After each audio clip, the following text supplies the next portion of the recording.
I should say my network was not reliable. I'm using my mobile phone network. Hopefully, we can go through these. Let me know, Angela, if you can see my screen. Yes, we can see your screen. Great. Okay. Thanks. So welcome, everybody. Like, Angela said, I'm one of the SRE coaches at Kendrick. Also, I'm responsible for the SRE profession at Kendrick. And I should say, I love this theme, right? This topic, site reliability engineering, is one of my favorite topics. And I have a personal passion about this topic. And you can see I have some work doing SRE promotion. I'm the co-author of this book. Also, I'm the creator of the SRE Manifesto, which are resources you can use. And also, I'm the owner of the SRE Terminals group on LinkedIn. So I'm a Brazilian father. I like to cook. And when I cook, it's very similar to code. So I think those things are very interchangeable, right? It's a creative work, coding, and cooking. I should talk about the disclaimer, right? My opinions are my own, and they not represent necessarily the opinion of Kendra. Okay. So without any further ado, let me present to you the agenda for today. So since now we are going to have an audience that can vary in terms of knowledge of what site reliability engineering is, I'm going to talk about why SRE. So the first question I want to answer today is why SRE is important, why SRE is relevant for you or for your company. I'll try not to explain in few slides what site reliability engineering is. It's not easy to define that because it is about how to be generalist in terms of technical domains. I want also to give you a sense of how we can make systems more reliable. Some of the levers and the principles we can apply for that. Then how you can become a full-fledged SRE. So I'm going to talk about skills, competencies, and learning path. And I want to also talk about how SREs fit in this new brave world with AI, right? And I'll leave this session with this further information section where you can check out for other sources of information on SRE. Okay, so that's the agenda for today. Let's dig into that. So the first question I want to answer today is why bother with SRE, right? Why I should learn SRE or why I should pay attention to SRE. So the first thing I want to keep your attention, right, is it's a growing and appealing profession. And this is not me saying that. If you go to LinkedIn and search for this job profile, site reliability engineer, you can see many open positions, right? Not just worldwide. If you can search for European Union, North America, you're going to see many positions. Those positions are slightly increasing every quarter. Right? So this is a growing profession. And more companies are realizing that they need SREs on their ranks. So this is very interesting in terms of career path. Also, you can see I just put out two references on this slide. Of course, there are other sources, there are other countries, but just to give you a sense of how much an SRE can earn, you can see the average salary in Germany for an SRE, and also an average salary for US SRE. So, of course, those things are average. It doesn't mean you're going to earn that, right? But at least, give you a sense that, yes, it is a senior position. It's not, entry-level position, right? It's a senior position, and you're going to understand why this is important today, right? And for companies, why bother with SRE? And I think the most meaningful phrase here is slow is the new down, right? If you think about 15 years ago, we used to say, oh, the system is unavailable and we are losing money. Today, if the system or service or application or website is slow, then you are losing money. And we have a very good study on this from Aberdeen Group. If your business has 1 second of delay, right? It's 1 second, it's not 1 minute, it's 1 second. You're going to have 7% reduction on online customer conversion. So you're not going to have faithful customers by 7%, right? Decreased by 7%, 11% fewer page views, and 60% decrease in customer satisfaction. That's how fast those websites, application service should be today, right? So I'll say a reliable system is a profitable system. So for companies, SREs become very key, very vital and strategic, because it's not just about availability, it's about reliability, which encompasses everything else, not just availability, but performance, security, resiliency, robustness, and many other dimensions, architectural dimensions that are parts of reliability. Reliability is the convey of all those disciplines together. So very, very key for companies and for people. Okay, and now, what is site reliability engineering, or how we can define that? And as a glimpse of SRE is much larger than just a model, right? It's not a model, but it's a collection of things that make SRE what it is today. And first of all, it's not just a profession, right? Yes, we have the site reliability engineer with these person's core skills, working on hybrid cloud technologies and tools and products, right?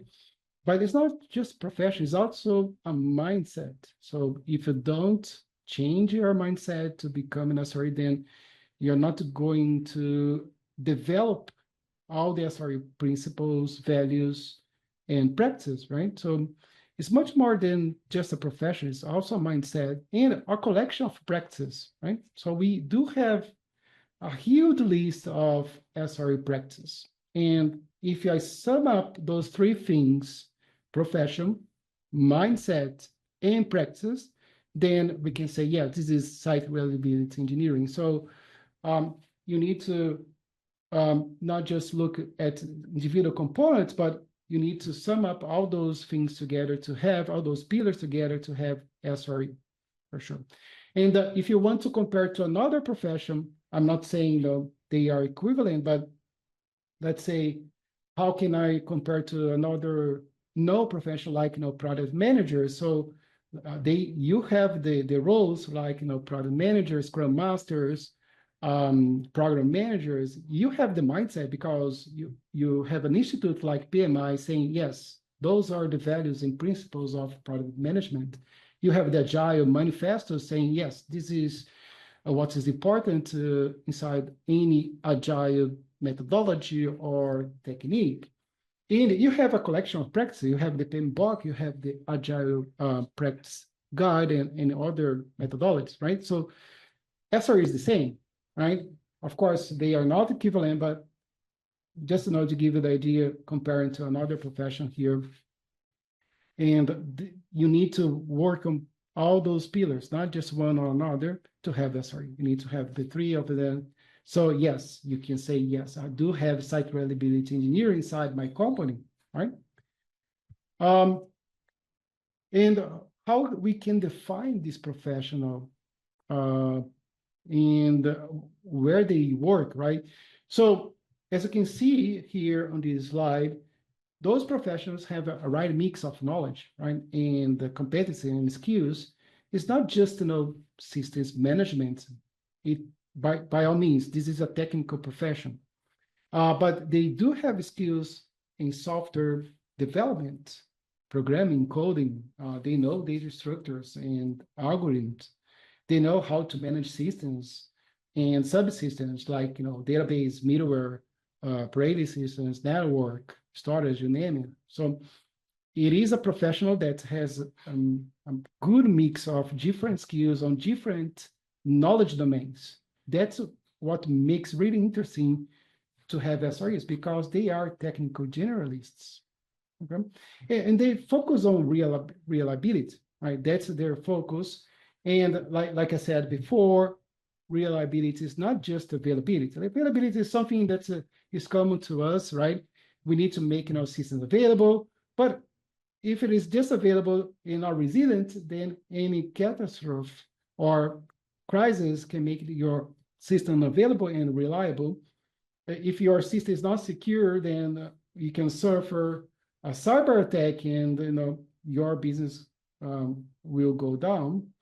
And if you don't have performance, like I said, it's like not having the service at all, because your users won't wait for 2 minutes to after they click a button, right? You need to have performance and scalability, because you don't know how many users you're going to have in the next hour. You can try to predict, but it really is a question mark here, right?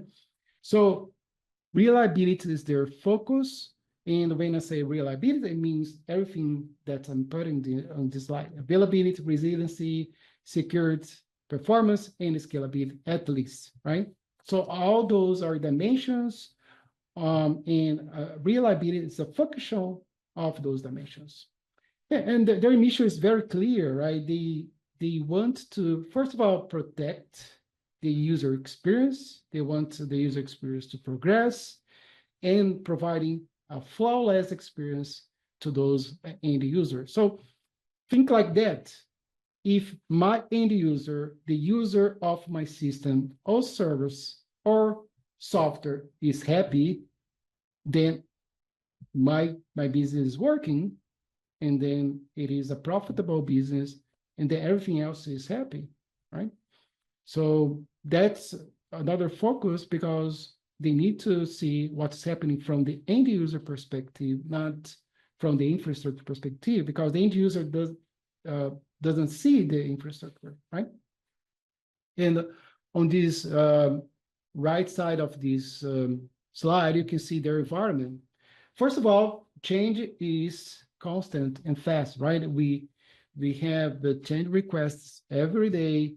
We have new functionalities. We have new features. We have new regulations, right? We have new patches, new vulnerabilities. So change is rapid and constant on this environment. So SREs need to adapt to that, right? They need to work on this kind of environment where everything is changing. Changing is a constant. Their skills need to incorporate developers, right? They need to incorporate developers' competencies, because they want to resolve problems with software, right? And if I resolve a problem, operations problem with software, then I'm going to have a more lasting solution. And of course, our objective here is to have no ops. If you don't know what is no ops, is the idea that everything is fully automated on the operation side, and that is one of the objectives here. Of course, today we don't have all the mechanisms, technologies to have no ops, but we are getting there as we are implementing AI, ML to our systems, right? So, and now we have agent AI, which is really promising tool for no ops. But imagine in no ops that we have a self-healing, self-scalable, self-building, self-developed entities, right? You don't need to do it. You just need to keep an eye, but they are very, very autonomous to the point that they can do the work, the operational work alone. And while we don't have no ops, we need to automate things. And by nature, SREs don't like repetitive manual tasks, right? We hate those things. We don't like to do the same task again and again and again. And I don't think most of the people don't like that as well, right? It can drive you crazy and insane. So we love automating those operational tasks, right? And also we work a lot with AI ops. So imagine that we have a huge amount of data coming from the monitoring systems, and we need to apply a more advanced technique and an analytic technique like AI, ML, to make sense of those data and get insight. So that's how we go from reactive to predictive and preventive. Okay, so that's the environment SREs work on a daily basis. And because of that, it makes our job very interesting because we need to adapt pretty fast to all those situations. Okay, yeah, and why SRE was created, right? And this is common with DevOps. In summary, is because we have conflicting goals between development and operations, right? You have seen a lot of that, right? It's not an operations problem, it's a software code problem, right? We don't care, let's move this ticket to the development team, or the development team says, oh, this infrastructure is not well tuned for our application, it's an operations problem. And because they have conflicting goals, this leads to friction, right? And distrust. So development team, they want to deploy more features, right? More functions there. They are thirst for new functionalities because that's what provides business value to their work, right?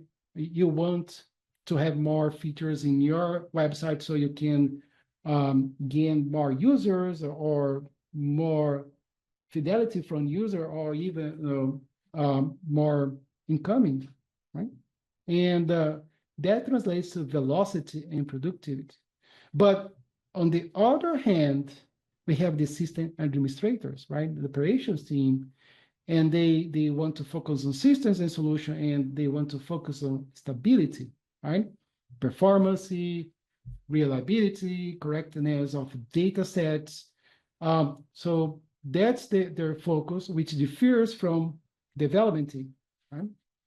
And today we have two movements, two models that are helping the companies to resolve this conflict, this friction between development and operations teams, and is by having engineers, right? So those engineers have common skills and common incentives, so they can work on both sides, and you have a very, very well-known movements here, right? DevOps and SRE. So we like to say that DevOps is shift to right because they are developers going to operations to help operations doing their work.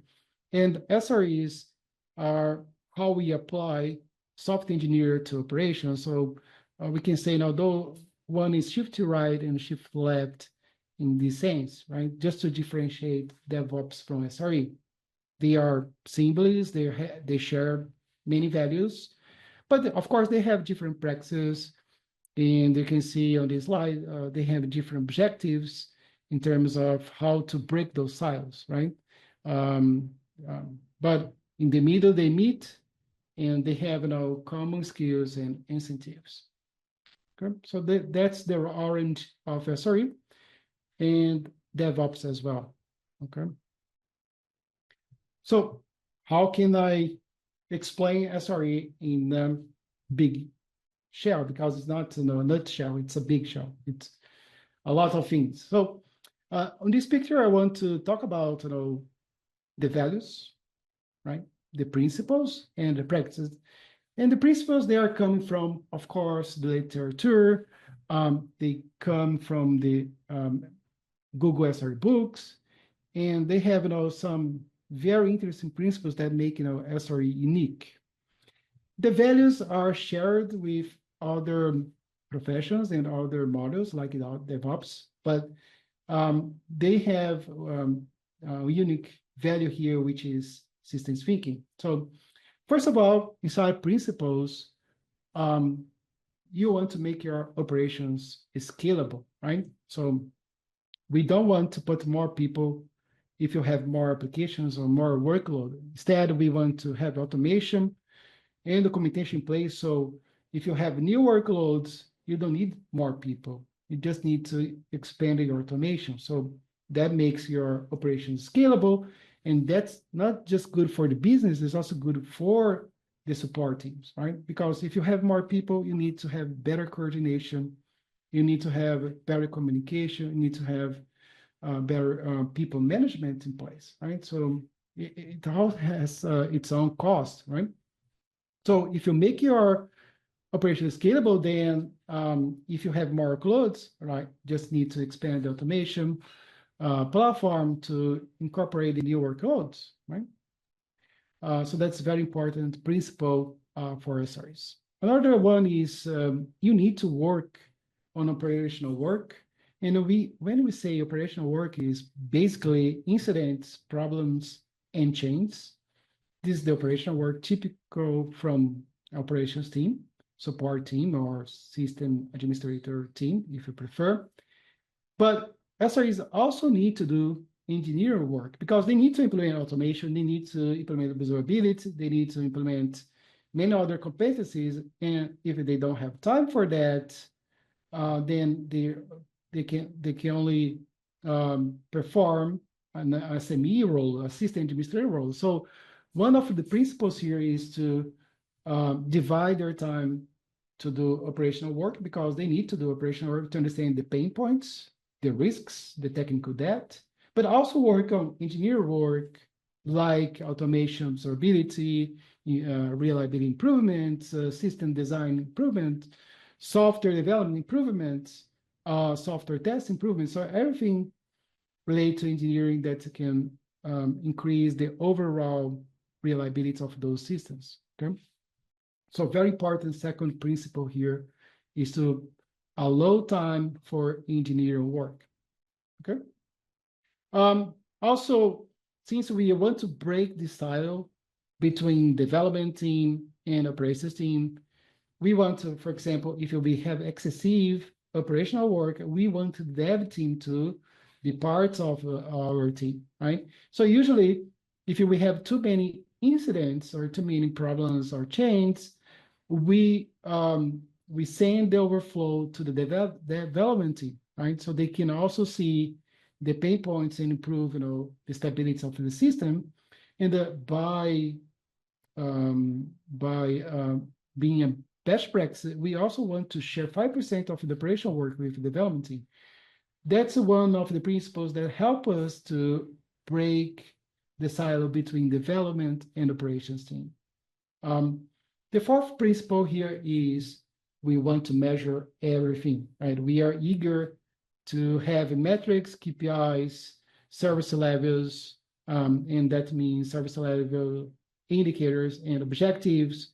Because if we don't measure those systems aspects, then we don't know if we are improving or making the system worse.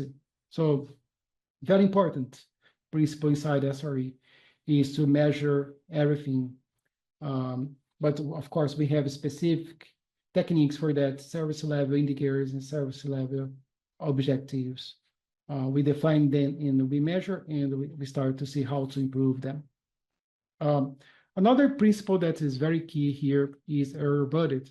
So error budget is a time budget that I have to run experiments or to deploy new features, right? So this is an agreement between development and operations where we say, okay, we have 2 hours per month to do experiments or to test new features, right?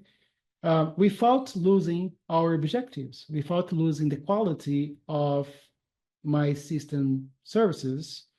So everybody is a good idea to make these metric tangible, right? How many minutes I have this month to experiment new things or to deploy new features without losing my agreement or my objective. So very key as well for SREs. Observability is how I transform monitoring into something that is a discipline with many techniques and practices. So observability goes beyond just monitoring and includes techniques like golden signals, right? By good practice, I want to know the latency, error rate, traffic saturation of all services and systems, because they can easily translate those signals into user perception. So that's the meaning of using golden signals. You want to understand the user perception on your services, and those signals are the best ones to give you the sense, right? Besides that, we have actionable symptom-based alerts. So we don't want everything to become an alert, right? If everything is an alert, then anything is important, right? This is a very truthful motto, right? You need to focus on something. And the best way to do that is to ensure your alerts are symptom-based, which means, are your users being affected? Maybe you have a good resiliency mechanism in place, or high availability mechanism in place, and even though you have your components down partially, your users are not being affected. So this is not an alert. It is important, right? It's something you need to tackle, but it's not an alert saying, oh, something is broken, right? You need to have everybody on a war room right now because something is broken and we are losing our imaging. That's not the case, right? If it is not symptom-based, then it's really something you can address as second priority, not top priority. It should be actionable. If an alert is not actionable, then why you have it? If I don't have an action associated to this alert, why you bother to have this alert at all, right? It's just alerting, just calling people at the night, make it then work, in the middle of the night, but they don't have any action to do. It doesn't make sense, right? Then another principle is brainless postmortem, and this is a very interesting technique from site reliability engineering, because with this technique, I can find the root causes, but not just the root causes, all the contribution from other processes. And I want to answer questions like, how can I be faster next time? What I can learn from this incident, this major incident. And the last principle here from the books is common staffing pool. And usually SREs and software engineers, they share the same hiring process because you want to have SREs with development skills and competencies, okay? So those are the principles of SRE that are coming from the literature. In terms of values, like I said before, systems think is the unique value that is you don't see on other technical professions, and that means you need to see the system as a whole, right?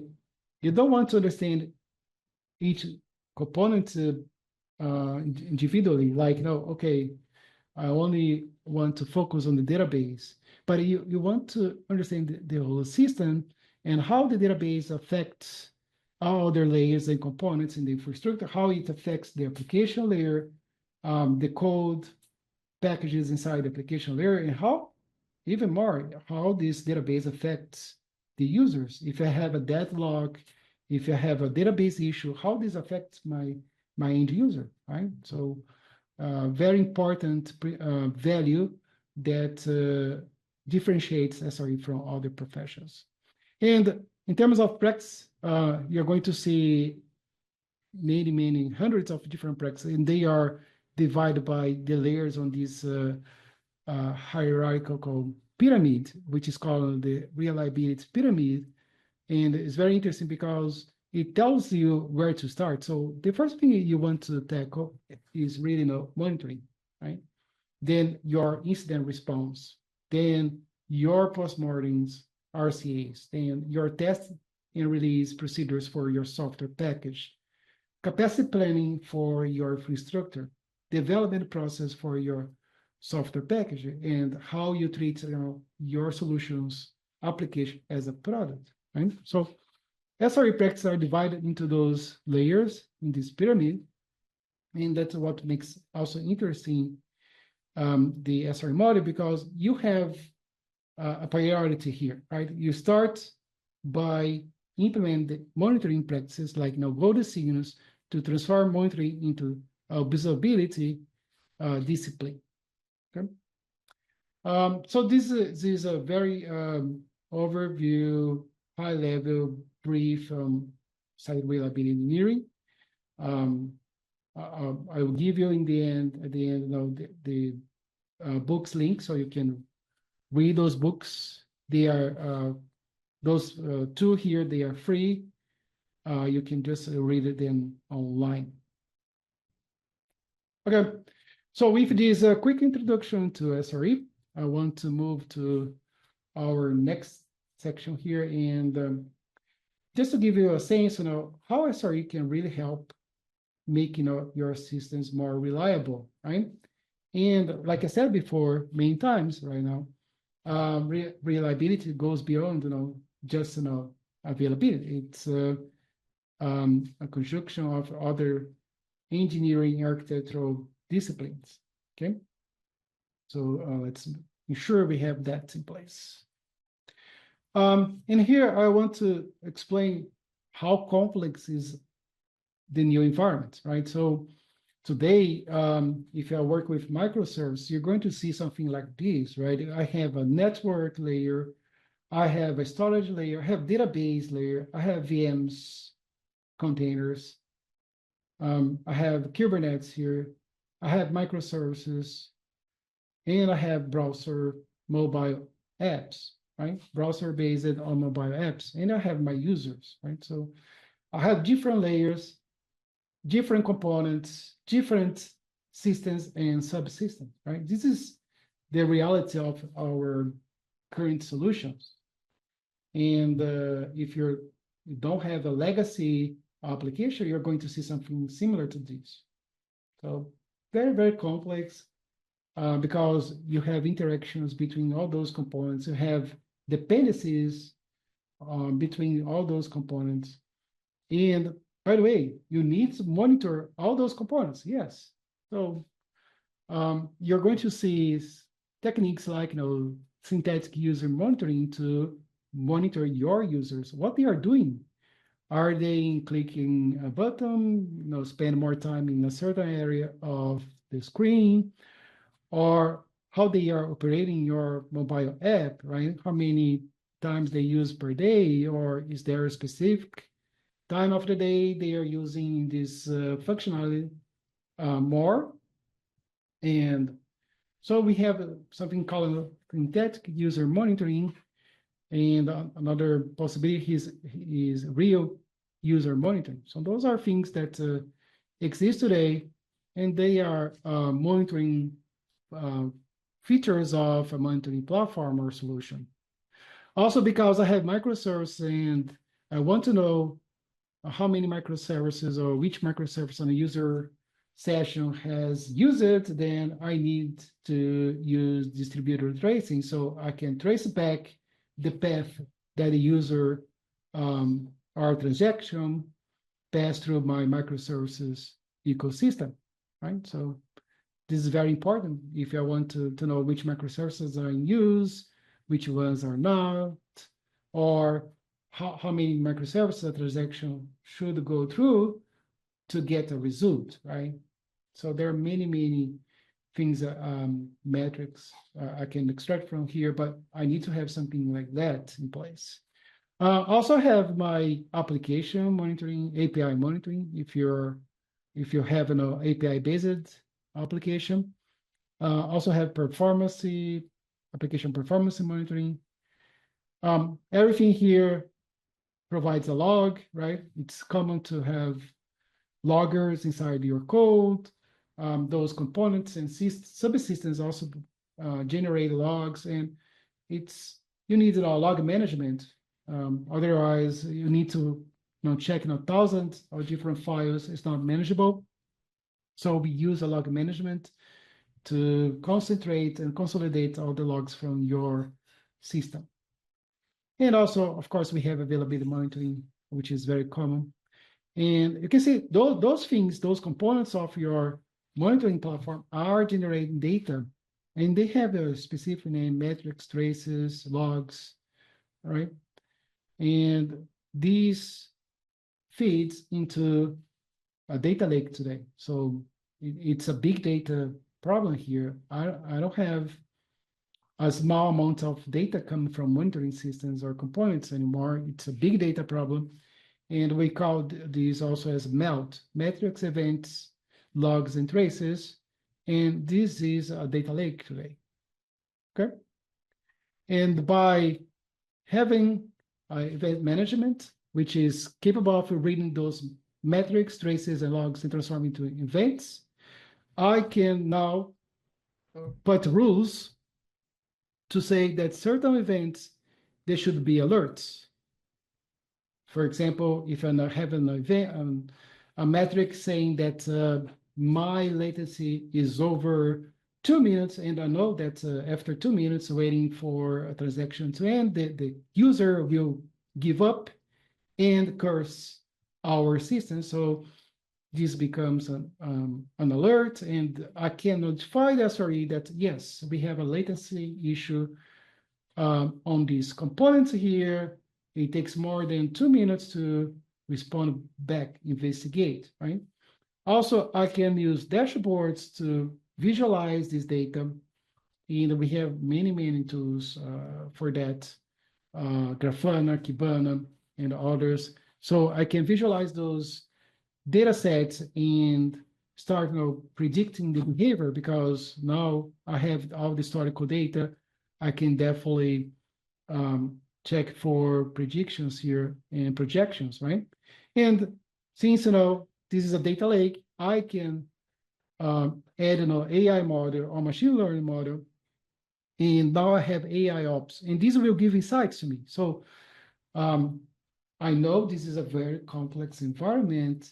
We have many monitoring functionalities here. We have many types of data sets, different consolidators, aggregators, and orchestrators here. But with those layers, SREs can use help from those layers, right? So I will get a proper notification when it is a real alert. I can check my dashboard to see if the behavior of those graphs are in a good direction or not. And AIOps, if I have one, can give me insights.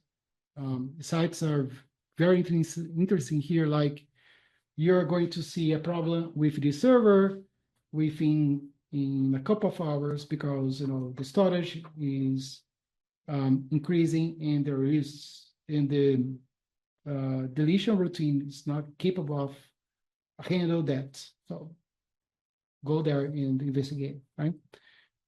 So that's how I go from reactive to predictive.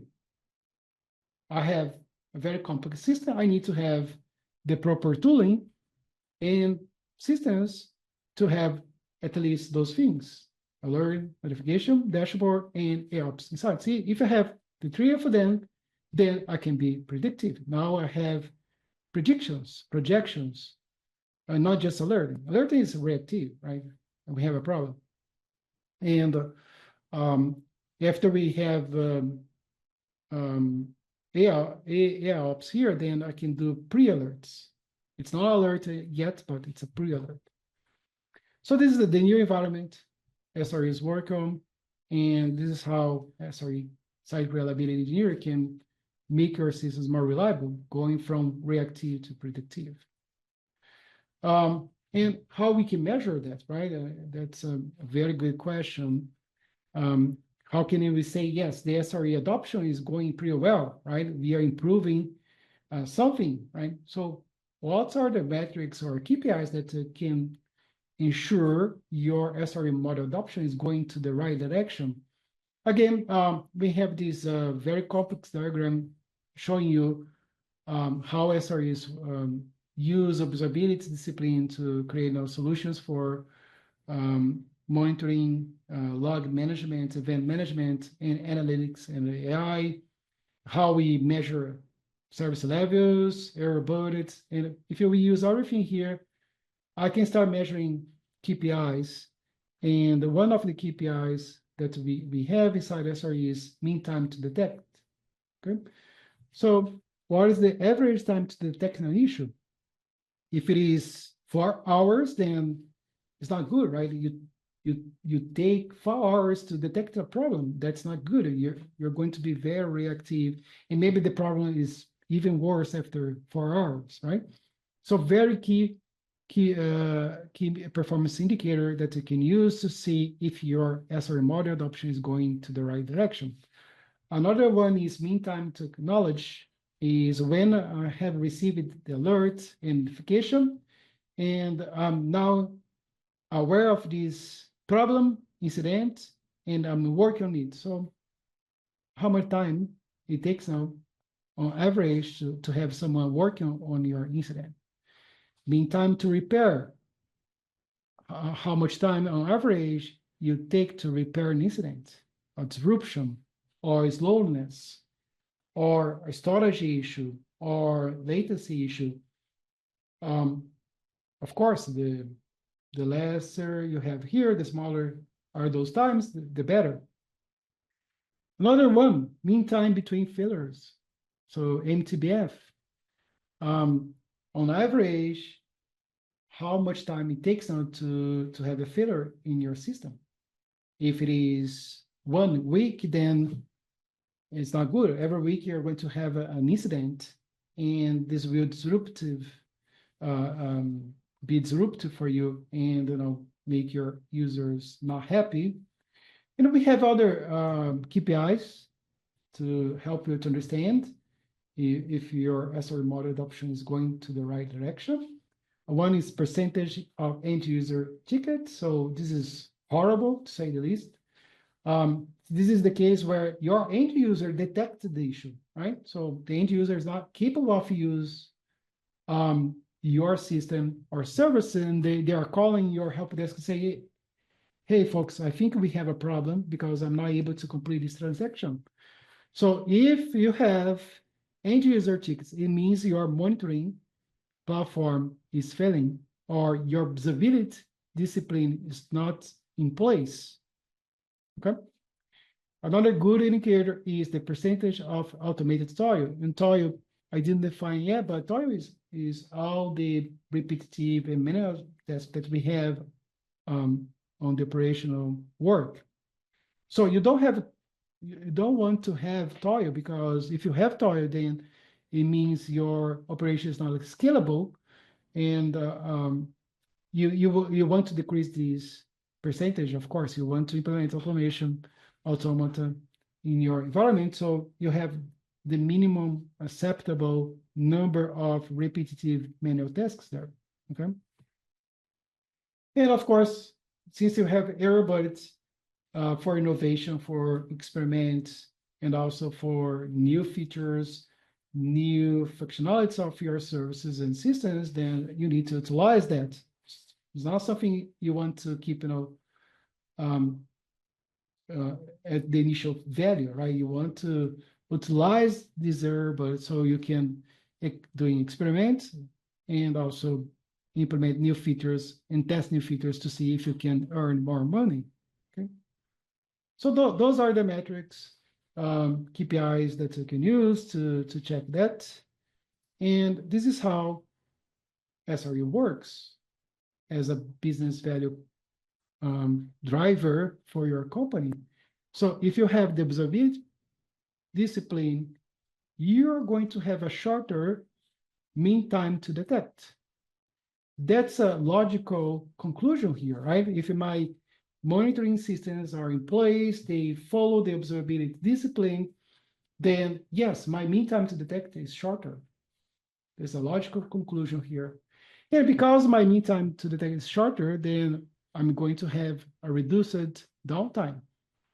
So if I start to work on an incident earlier, then the downtime is reduced, right? There's another logical conclusion here. And because my downtime is shorter or reduced, then I have a better average revenue per end user. Yes, if my site is uptime, more time during the measured period, then yes, I'm going to have a better average revenue per end user. Okay. And you can see we have other disciplines here in principles with the same logical conclusion, right? If I do a good blameless postmortem, if I discover all the root causes and contribution for incidents, factors, and process that can improve, then I'm going to have a longer mean time between failure because I have resolved those causes, and those causes will not provoke a new incident anymore. And this increases the reliable time. And because I don't have those interruptions, then my end user churn rate is better, right? I'm going to have more users that don't leave my site because it's not available all the time. So this table here summarizes how SRE drives a business value for your company. By implementing those principles and disciplines, you're going to have better SRE metrics. This will impact positively your service, and this will have a business impact as well. Okay. And what it takes, right, to become an SRE. So in terms of skills, like I said before, this is a technical generalist profession. And because of that, you need to navigate through different layers, right? We already said, you need to work on infrastructure, systems and subsystems here. But you also need to work on the application, the functional requirements, and the user, right? User is also very important. And those layers are parts of a pyramid, and SREs need to navigate up and down on this pyramid. The second aspect here on this diagram is that you need to be able to work on any of those phases, right? It's not just design, but also how your company is developing software, building software, or testing your software package, how they are deploying those software packages, how they operate, how they manage those solutions or software packages. So SREs work on all those phases. And typically, you have these other professions or roles. You have IT architects doing the design, right? And they need to design the proper infrastructure. They need to design the application, UML diagrams, web sequence diagrams, functionality diagrams, and they need to understand the user of this application and provide a good infrastructure design so the solution will work. Developers or software engineers, they need to work on development, building, and testing the software package. Data scientists need to extract data from those systems, from different layers, mainly in the application user, so they can understand what's happening. And system administrators will work on deployments, operating the system or solution, and managing the system. And guess what? SRE skills, they spread out through those different phases, different layers. So they have competencies and skill sets from other roles. And that's the reason technical generalists for SREs. So they have system administration, they have data science, development, and architecting solution disciplines.